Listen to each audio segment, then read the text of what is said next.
Hello, and welcome back to another video. This time, I'm going to show you how I went through creating my Game Jam game for the Wowie Jam 2.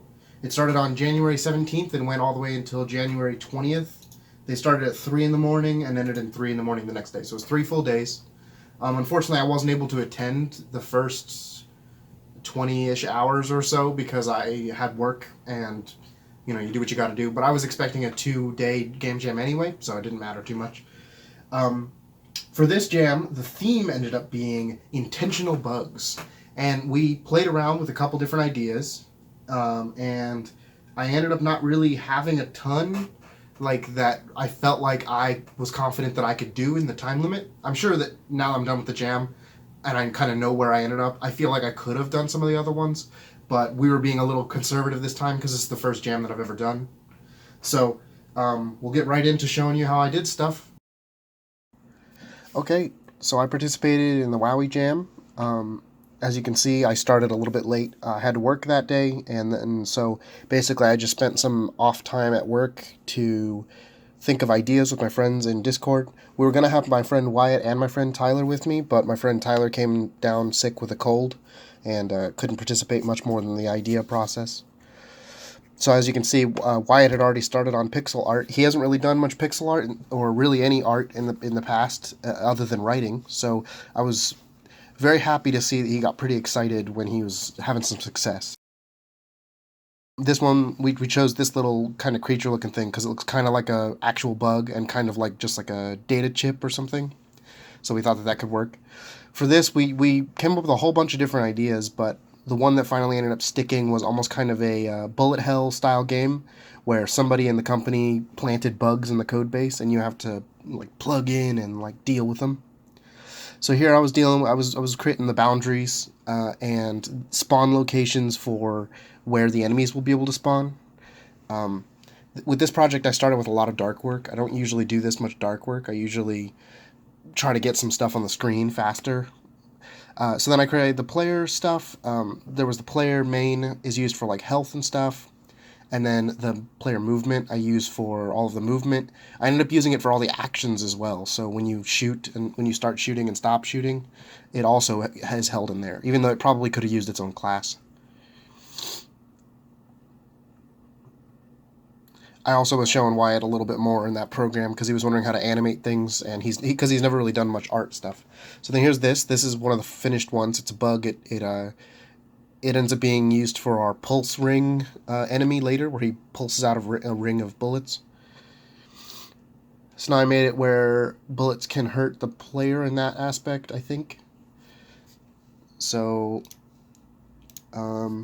for this now, it's a simple, it takes the left position and the right position for the spawn locations, and it spawns them based on how many there are. So with this one, we chose 10 spawn locations. So it goes from 0 through 9, left to right, in an even fashion. So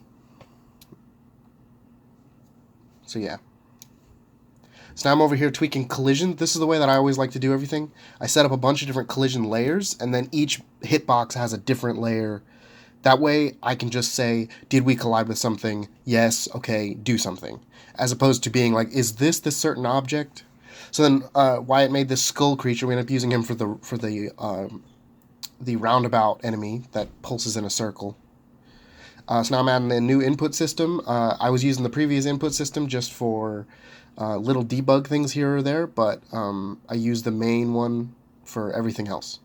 So I was copy pasting all of my stuff from a different project because you're allowed to do that in this one, where you're allowed to reuse assets and stuff like that.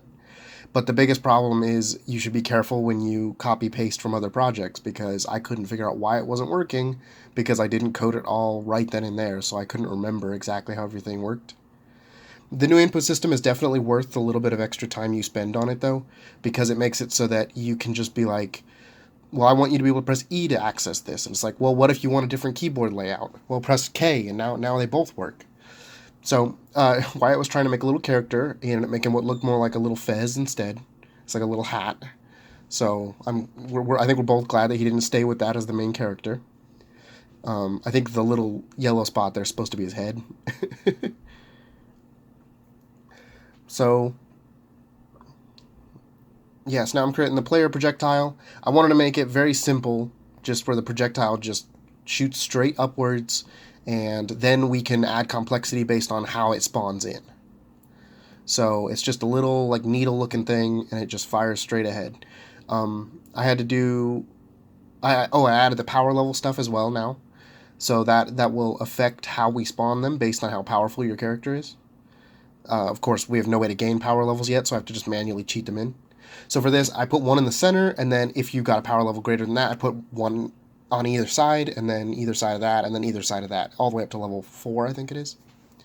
So now this was the last thing I did tonight. I'm creating the grid. Was this the last thing I did? Oh, this is one of the last thing I did. It was not exactly. I basically I wanted to tile it so that it was a small grid item, and then when you layered, like when you put multiple of them next to each other, it would look like one continuous grid scrolling. It definitely took a little bit to animate. I probably could have done it faster, but you know, it worked well enough. I'm not too concerned about it. This was definitely one of those things that probably could have been shortened in time, and it probably would have saved me some more time for other things. But I also wasn't super strapped for time.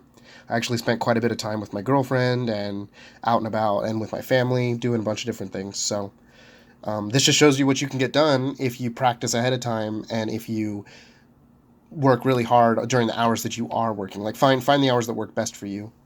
Like I've made myself sick now because I probably shouldn't have stayed up so late, but I always operate best way late at night, like midnight to 4 in the morning. I don't know what it is. I just get into a flow. There's no distractions.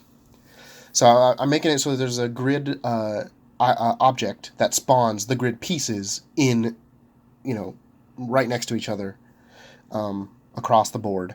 But then I'm experiencing this weird little flickering issue, and I thought that there was something skipping or something weird going on. It's especially noticeable when it's blue on the black background. I looked it up a whole bunch, and I just couldn't figure it out exactly, and it was getting late. It was already 2 in the morning at that point, and so here's me doing some research. I literally just couldn't figure it out. So the way I solved it was I lowered the color so it was more white, and I think I might have even made it a bigger grid to stop the flickering from being so noticeable, because originally I wanted it to be a small, like one character sized grid, but I think it probably was less distracting as a bigger grid. I still couldn't figure out what it was. Like I think it just has to do with the animation. I think that the animation needs to be more smooth, not so blocky.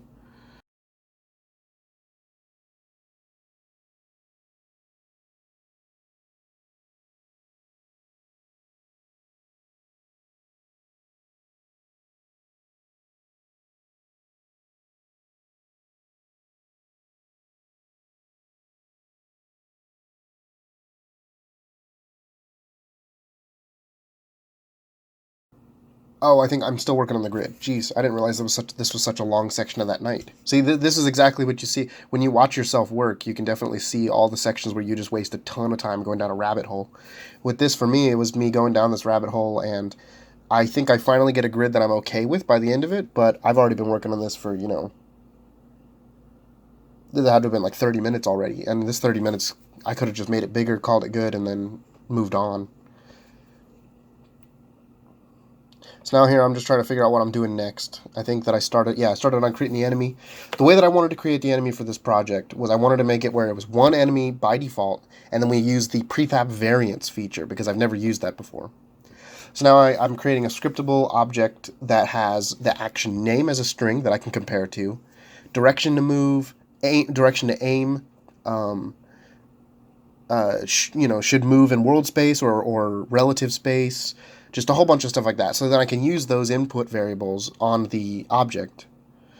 And then there's even it should do nothing where it just waits. But for all of those, I have them all set up so that in here we do a switch statement on the strings. So now, yeah, so we're switching on the action name, and the action name is move, shoot. I think that there's just a skip, or no, there's a repeat as well, where you go back to one of the previous slides, and so then you can create like an infinite loop. That's how we created the pulsing, not the pulsing object, the spiral object, where it shoots in a spiral and never leaves the screen, because we wanted it to be more chaotic than just you have to survive. We wanted it to be staying there. Like the threat gets worse the longer you play, unless you deal with it. So now I created the little check mark for the default enemy. You usually don't want to use your defaults. You usually just want to use them as an inherited version of it. And then they have a list of actions, and with each action, that's the other thing that I was missing, it has a time on it of how long it should wait. So this is what I had by the end of the night, where you could have these enemies that walk in and they'd spawn them. You can see down here all these scriptable objects, 0 through switch back to 1. And so they go through all the scripts, and then switch back to 1 sends it back to, I guess it would be 0, not 1.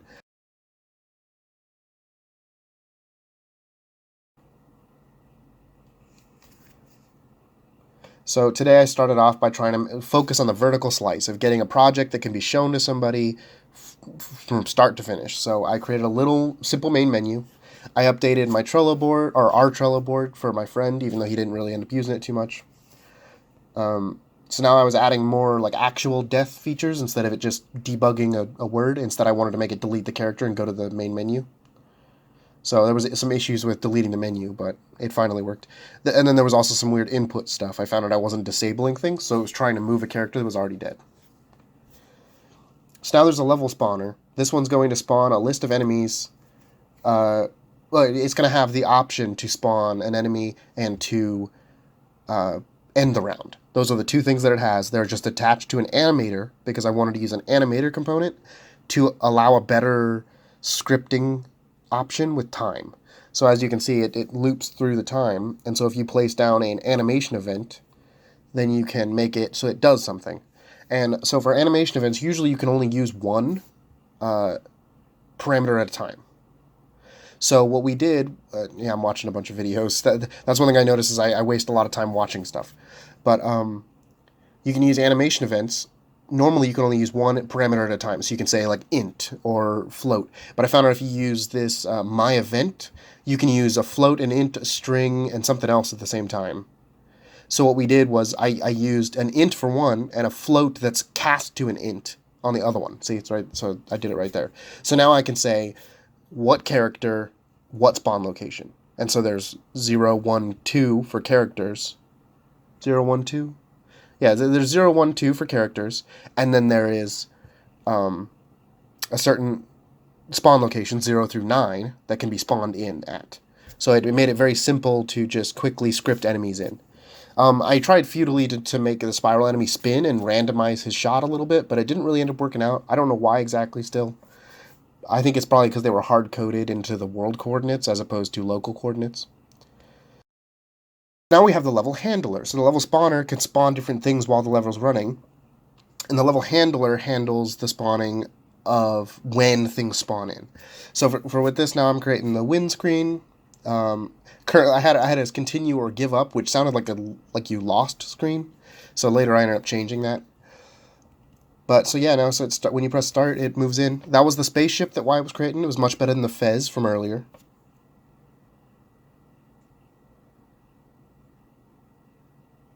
So then here I'm modifying the player input again. I'm messing with the Trello board. I was creating my new enemy. I'm going to make a spike move enemy. It's just an enemy that it doesn't have any shooting. It doesn't have anything like that. It just hurts when it hits you. And it flies from the top to the bottom of the screen to a random spot in the bottom of the screen. So I had to modify the way that the actions worked to make it where if it received there's no specific goal in mind of where to aim, it would just pick one way down below the bottom of the screen. That way it'll create this like all the other aspects of the game will be structured and normal. You know what to expect. But then the spike enemies can just be a randomized element that you don't know, where they're going to come and when it's going to attack you. So we've got the spike move enemy. I used a temporary asset from one of my old games that I was making. It's just this leaf. I didn't even bother animating it because I didn't care for it. I had some weirdness with collisions because I realized a little too late that I was having the collisions do multiple things on one object. I don't remember how I solved it exactly. I think I just checked if it was the right one, or maybe I added a second one.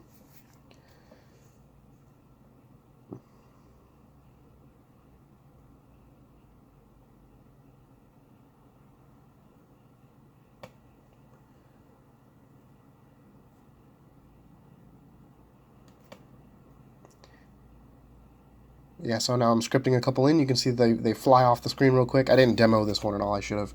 But they zip off the screen. So now I'm creating the ring enemy with an icicle from a previous game that I was making as well. That one didn't get completed either. But this one, he's going to basically come down from the top of the screen, wait a second, pulse in a circle. I think you see me do some math, or like looking up some vector math things online. Yeah, see here, we got the YouTube and stuff, the rotations. But yeah, so now I'm over here trying to track. It's always weird for me trying to track vector math to X and Y coordinates. I'm not very good at that kind of stuff. I didn't take enough physics for that. Because normally you don't mess with coordinates, at least not with the specific angles. So I could sit there and do the math, but I just did approximately. So currently they're not doing exactly what I wanted because I had them accidentally going off the bottom of the screen. I wanted them to go off, come down, shoot, leave. You can't really see it here because they're pulsing and their projectiles are the same color. See, so Wyatt started animating the spaceship. He was just playing around with different things. He originally had like blue to yellow fire that would come out of it. So now I'm creating the panels. These I could have put more effort into, in all honesty. I just did them real quick. They are just for the UI and stuff. I probably could have made them look a lot more slick in that short period of time and made them look a little more professional. I don't think that I thought that they were going to be permanent, but as we came closer to being done, I kind of just was fine with them the way they were. So we're setting it up so that it can go up right. So here's the almost completed version of the spaceship. He hasn't animated it in that picture, but that shows you at least what it's supposed to be like. I believe that he went to bed sometime soon. I think maybe he shows us one more thing. So you've got the power level, and I wanted a health bar, and I wanted a power bar. So the health bar goes up and down based on how much you get hit. You got 3 hits. And then the power level, that one I kept messing with. I think it ended up being like 16 that you have to collect in the end.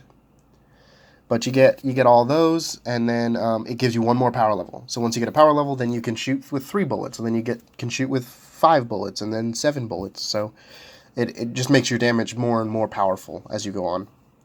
So then I think the last thing I did before I went to bed...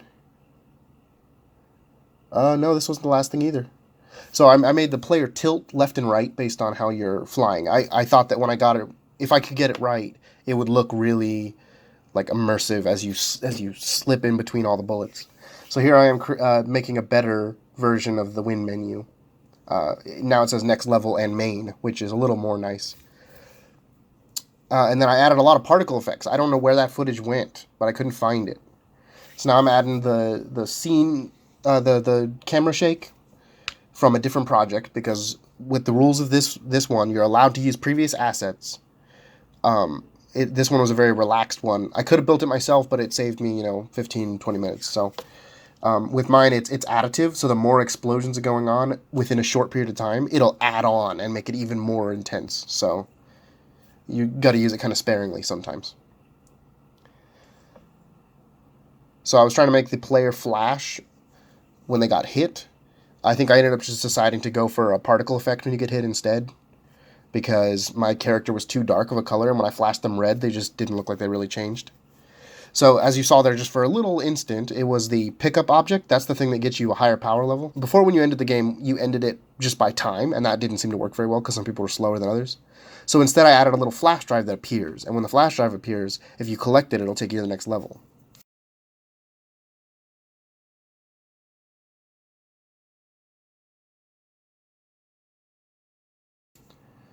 So I'm over here tweaking the win menu. I think this is the next day. So I'm tweaking the win menu, and then I break the main menu, and I had to fix both of them. So there's some weirdness sometimes with the UI and like getting the image to scale to the correct size. I don't know if it has like too much buffer on the outsides.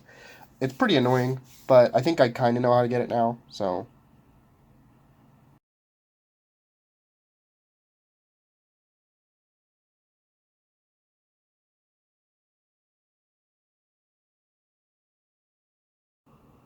now the main menu is broken. So I had to go through and fix that. I think I lost the footage of that too. I don't know where that went.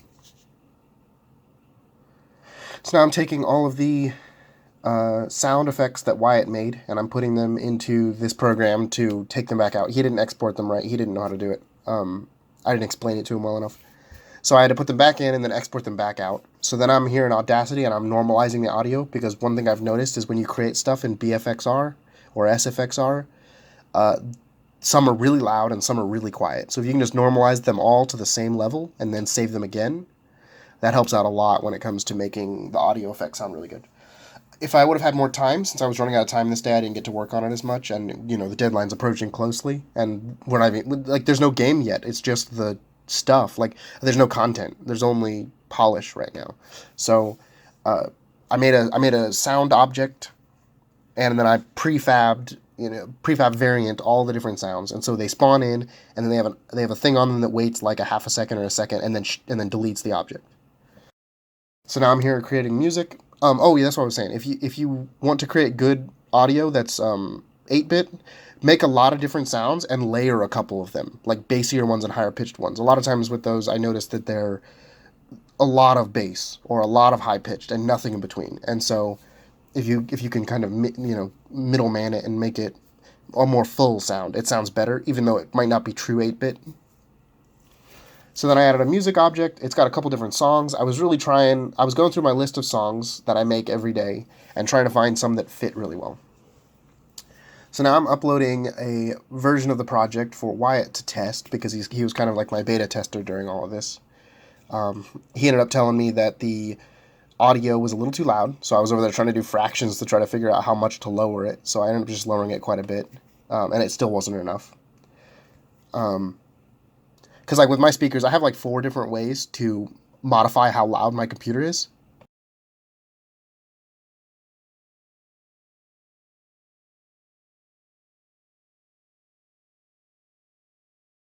So now I'm over here building the levels with the animator. We started with just an intro level. I wanted to very slowly let the player know how to tackle each enemy.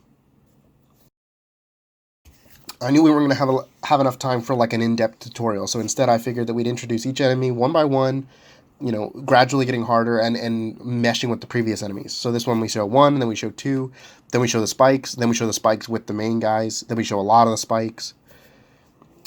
And then we have the ring enemies that pop in here or there. I think I got the new asset sometime around... well, that video ended quicker than I expected.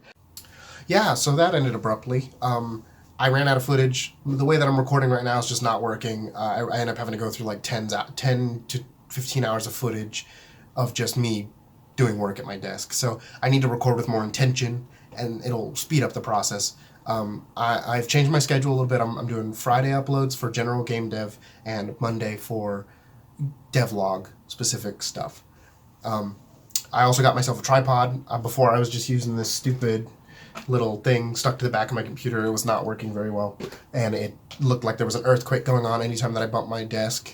So, but yeah, so after that, I created a couple more levels in the same fashion that I created the first one.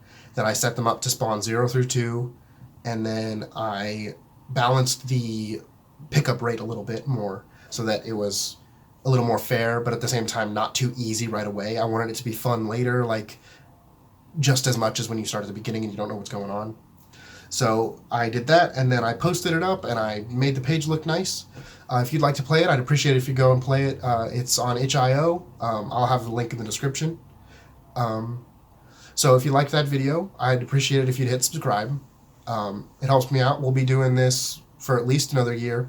I'm looking to just get better at designing games. This was a huge boost to my ego in the sense that I didn't think I could even get anything done in that short period of time, and I'm actually pretty happy with what I created. So yeah, I got nothing else to say, I guess. Just come back here Fridays and Mondays if you want to see what I got going on, and I'll do my best to keep it going. I got a lot going on, but this is one of my priorities, so I'll see you then. Bye.